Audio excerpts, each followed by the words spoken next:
Today, I want to speak about guilt. Not guilt in the simple sense of having done something wrong and feeling sorry for it. I want to speak about guilt as a hidden force in the human soul. Guilt as something that leaks out. Guilt as something that demands to be heard. Guilt as something that may drive a person to confess, even when they are trying to desperately conceal the truth. And to help us do that, I want to bring in Theodor Reik. Reik was one of Freud's early followers, a psychoanalyst deeply interested in religion, ritual, confession, guilt, crime, and the strange ways the unconscious reveals itself. One of his most famous ideas is the compulsion to confess, the notion that hidden guilt does not remain quietly hidden. It finds a way to speak. It may speak through symptoms, slips, gestures, self punishment, jokes, blushes, stammers, rituals, or even the careless clue left behind by someone who wants to be caught. This is a very biblical idea because the Bible is full of hidden guilt. Cain kills Abel. Jacob deceives Isaac. Joseph's brothers sell him and then live for years under the shadow of what they have done. David takes Bathsheba and arranges the death of Uriah. Jonah runs from God and sleeps in the ship. Adam and Eve hide among the trees. Again and again, the biblical human being tries to conceal, evade, deny, or displace guilt. And again, the truth returns. So today I want to read the story of Cain and Abel through Rake's world, the world of guilt, confession, and the unconscious need to be found out. The story is short, but psychologically immense. Cain and Abel are the first brothers. Cain works the soil. Abel keeps sheep. Each brings an offering to God. Abel's offering is accepted. Cain's is not. We are not clearly told why. The text does not fully explain it. That uncertainty matters because Cain himself is left in the painful space of rejection without explanation. Cain is angry. His face falls. God speaks to him. Why are you angry? Why has your face fallen? If you do well, will you not be lifted up? But if you do not do well, sin crouches at the door. Its desire is for you, but you must rule over it. This is one of the earliest psychological statements in the Bible. Sin is pictured almost like an animal crouching at the door.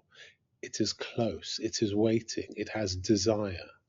But Cain is not told he has no choice. He is told you must rule over it. The Bible is not naive about impulse. It knows that destructive desire can rise inside a human being. It knows that resentment can become murderous. It knows that humiliation can turn into rage. But it also says you are responsible for what you do with that rage. Cain then speaks to Abel. The text does not tell us what he says. They are in the field.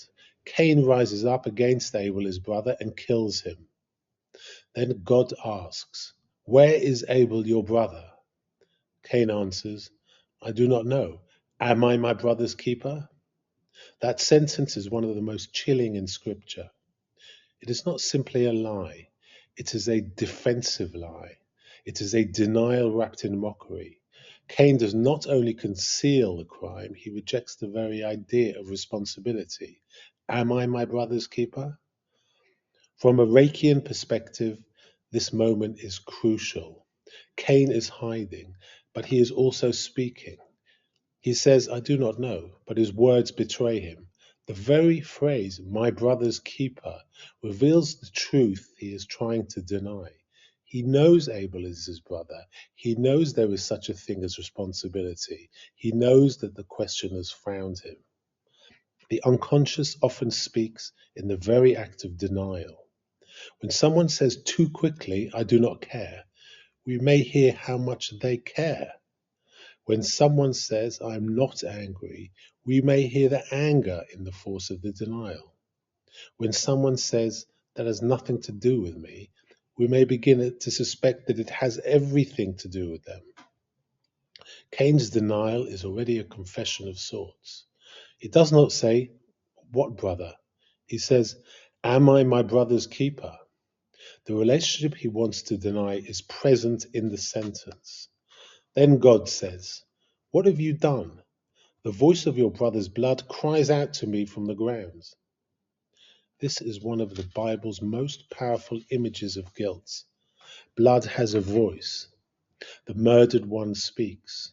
The ground itself becomes witness. The crime cannot remain silent because reality itself testifies. This is very close to Reik's world. Guilt is not only a private feeling, it is a disturbance in the order of things. Something cries out. The hidden act leaves traces. The secret is never completely sealed. Cain may wish to bury Abel, but Abel's blood speaks from the earth. That image has echoed through history because it names something profound. Injustice demands witness. The victim's voice may be suppressed, but not erased. The moral universe is not mute. Now, what happens to Cain after the crime? He is cursed from the ground. The soil that received his brother's blood will no longer yield its strength to him. He becomes a wanderer. Cain says his punishment is greater than he can bear. He fears that anyone who finds him will kill him. Here again, the psychology is rich. Cain fears revenge.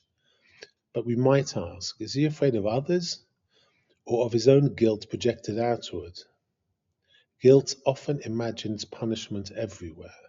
The guilty person may feel watched, hunted, and exposed. They may read accusation into neutral faces. They may fear discovery even when no one knows. This is part of Reik's insights. Guilt creates the need for punishment. Sometimes the person hides from punishment. Sometimes they unconsciously move toward it. They may sabotage themselves, leave clues, repeat patterns, provoke judgment, or confess indirectly. Cain becomes a wanderer. That is not only a geographical punishment, it is a psychic condition. The guilty self cannot be at home. It moves but does not arrive. It lives but under a mark. And then comes a surprising element.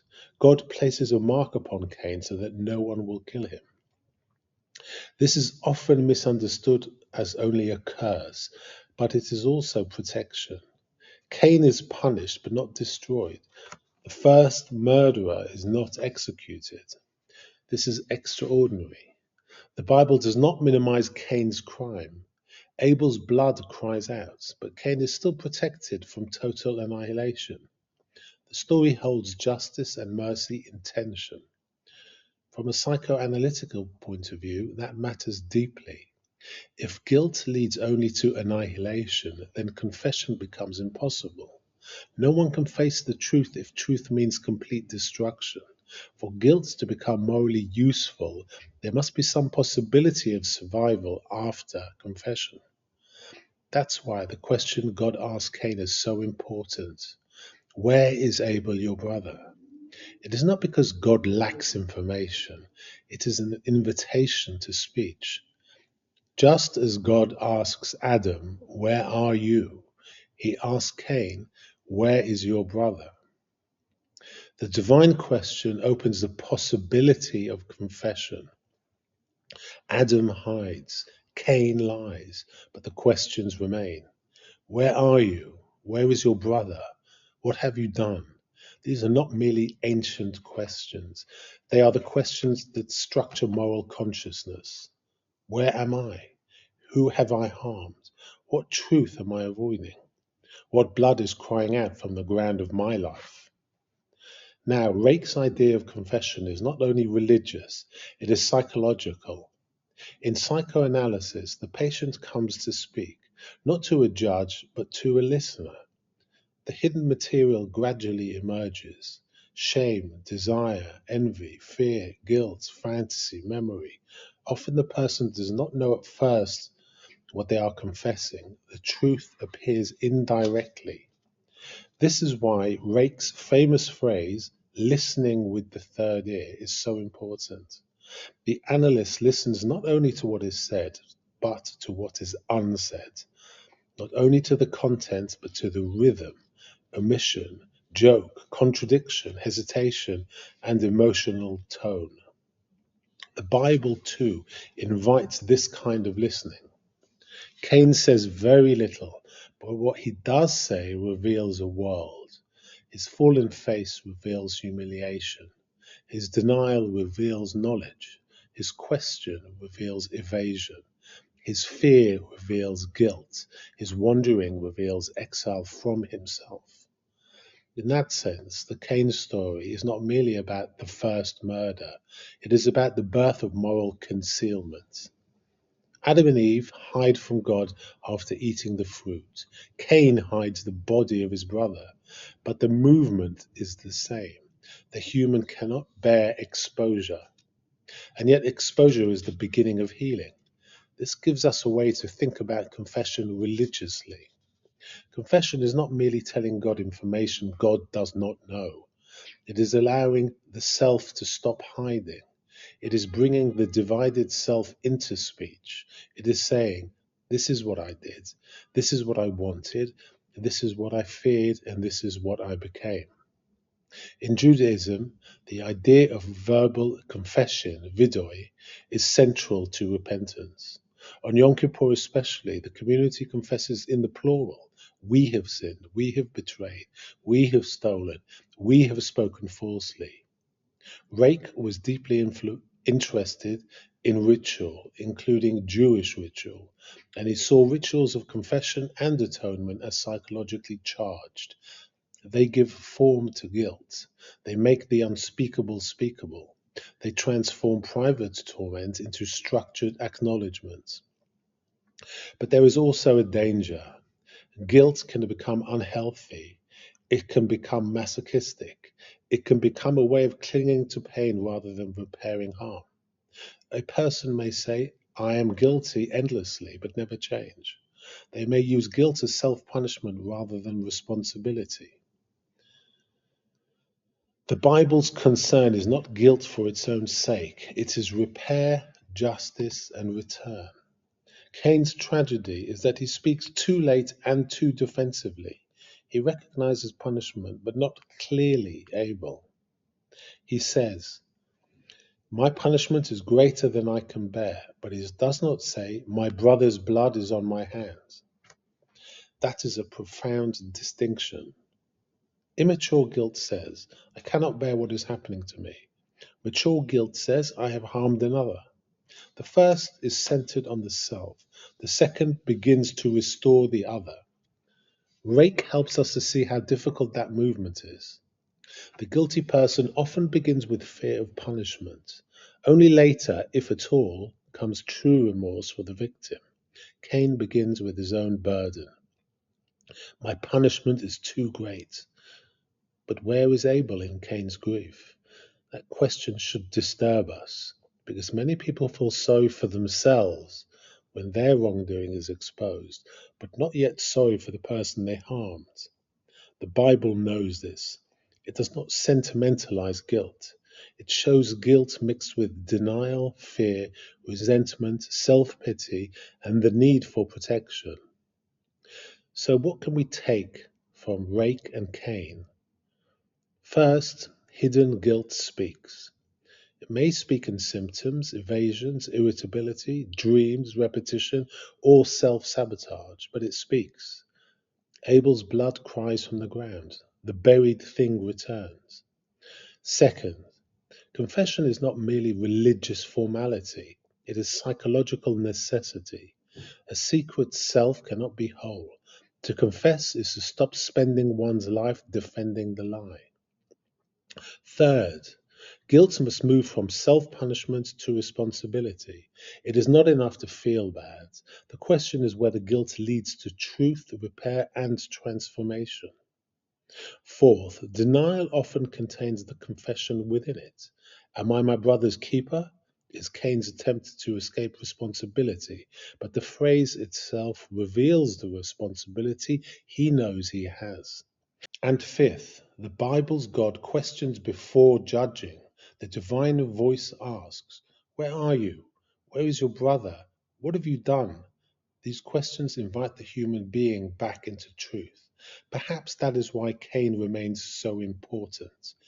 He's not a monster from another species. He's the first child born of human parents. He is us at the beginning, envious, wounded, humiliated, angry, evasive, guilty, frightened, and still protected from annihilation.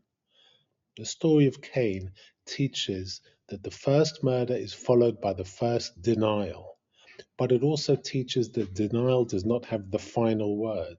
The blood speaks, the ground remembers, the question comes, and the human soul, however defended, is summoned to answer.